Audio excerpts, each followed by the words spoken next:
What is up, friends? Welcome to literally the most important video of this course, okay? And I know I've said it before, and I'm going to say it probably 100 times throughout this course, but hiring in my practice has single-handedly been one of the hardest things I've ever done.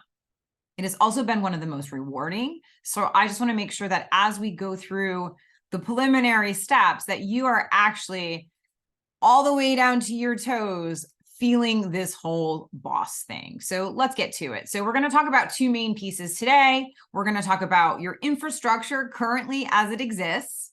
Okay. And then we're going to talk about, are you really ready to hire a dietitian to your practice? So managing is easy, except for the dietitian part, right? We often talk about working with clients.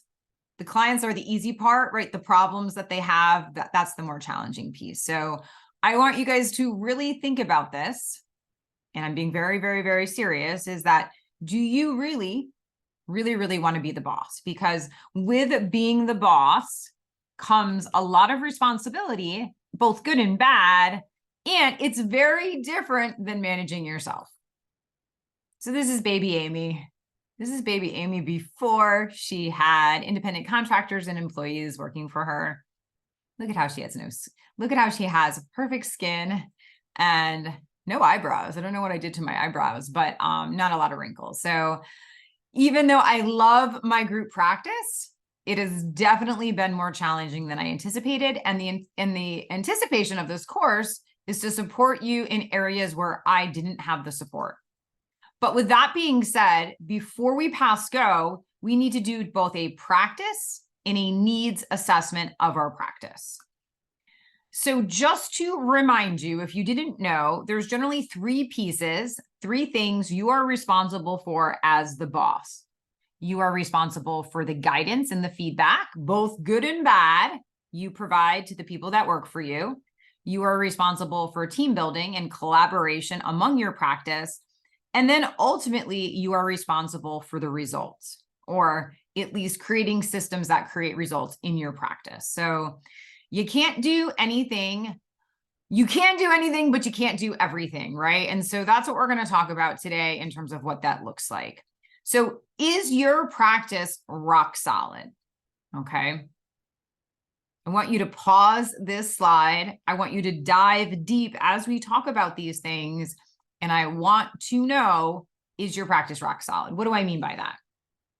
Are your processes, are your systems, are your policies, are they exactly what you want them to be?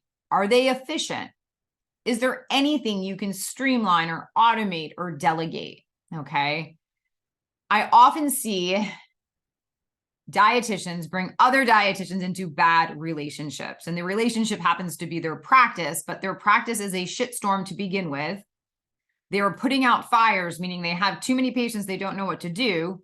Their systems are not in place. They don't have the financial reserves to be hiring, but instead they decide that they are going to go forward. So before you guys pass go, before you do anything, I need you to think, is your practice, the procedures, the systems, the policies, do we need to tighten these bad boys? Okay. We do not want to bring any dietitian. It is not fair to them if you're bringing them into a shitstorm of a practice, right? So if you are not where you want to be, then we need to put in some work. Okay. So this includes all avenues of your practice. Okay. So the business setup. Okay. I know this sounds crazy, but in 99% of all states, you need to be an LLC to even hire, right? So is your business set up the way you want it to be? Or for example, are you an LLC knowing that down the road, you want to incorporate into an S Corp? Okay. I would probably do all of those things before we hire into your practice. Okay. Are you a smooth criminal with your onboarding process with your patients, right? Do you have an electronic onboarding process that easily brings patients into your dietitian schedules and sends them all the forms they need? Okay. I know it's a scary piece to relinquish that control, but as you hire more dietitians into your practice, that part needs to be streamlined. My favorite part, billing. Whether you be a self-pay dietitian or insurance-based dietitian, do you have billing policies and procedures in place? Okay, right? Maybe right now you're only billing or invoicing your patients once a month, right? You can't do that when you have a team of hungry dietitians to feed, right? So are your billing processes in place? Are you following them? Because sometimes when you're the only person in your practice, it's easy not to follow them, but are you doing the things you're supposed to be doing when it comes to billing? Are you documenting? Do you have sample documentation that you could share and teach and coach and mentor? Because that's going to be an important piece of your practice, that the dietitians are documenting consistent with the standards you have established. Financial bookkeeping keep. We're going to talk more about money deeper into this course, but you should have at least 3 months, we're going to talk about that, of operating expenses in the bank. Pause, think about that again, right? We don't want to bring in dietitians, God forbid something happen in terms of the billing processes, no matter if you're insurance-based or cash-based, or there is not cash flow, these dietitians need to be paid, okay? So I would highly recommend, if you don't already have something like QuickBook or Wave, or maybe you're using an accountant or a bookkeeper, I always have suggestions for these, but that is an important piece, right? We need to be financially secure personally before we start expanding our team. And then in terms of marketing, right? Are you, do you have a steady flux of patients? Do you have a marketing plan in place? Because now we have another mouth we need to feed. So while you may be hanging on your laurels right now and throwing a bunch of shit at the wall and seeing it sticks from a marketing perspective, we need to make sure that we have a constant flux of patients coming into our practice. Okay, so we talked about the needs assessment, basically, of the practice, or the practice assessment, okay? Now, I want you to really dig deeper. What do you really need help with most right now, okay? So you may have so many patients that you need to hire a dietitian, but the reality is you may have some problems with other avenues of your business, right? If you have a cash flow issue, meaning you are, meaning that you are in the red, we need to make sure that we fix that, and we fix probably your expenses and whittle those down and optimize your cash flow, because we need to pay people, right? I cannot tell you how many times I see dietitians bring in other dietitians into a practice where there is a cash flow issue, right? That is a problem. Okay, do you just need support with marketing, right? Would you be better off with a VA or a marketing company to pump up your practice? Remember, we need to have people for the dietitian to see. In the same vein as marketing, do you need some support with your website or writing content? Do you need more help optimizing the financials of your practice, right? Would it be a better investment of your resources, financial resources, to invest in a good bookkeeper or a good CPA, right? Are your systems 50 shades of fucked up, right? Do you need somebody to go through your systems and help you optimize those? The same thing for billing, right? Are you doing shady shit with your billing, right? We probably need to address that right now. Or do you have more of like a knowledge deficit issue? Do you have an issue with counseling patients where we need to bolster your skill set, right? Do you have an issue with retention? We need to fix that, right? Because it's easy to get patients in the door, right? It's easier to get patients in the door. We need to keep them, right? The cost of acquisition is really high, okay? So like I said, you may not be ready to hire because you do not have a strong infrastructure, or you may have actually a problem that you didn't even realize you had until you looked at this list right here.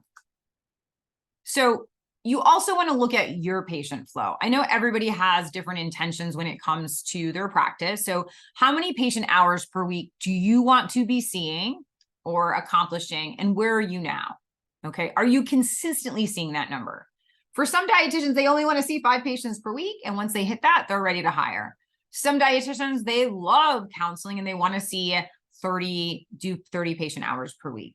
My big words of advice are to make sure that wherever your target is that you are consistent for at least 2 to 3 months before you start hiring, right? Because you need to be maxed out in your practice, because the new patients should really ultimately going to the dietitians that you're hiring, right? So you want to make sure that you're maxed out with all of the patients that you want, because the house always wins.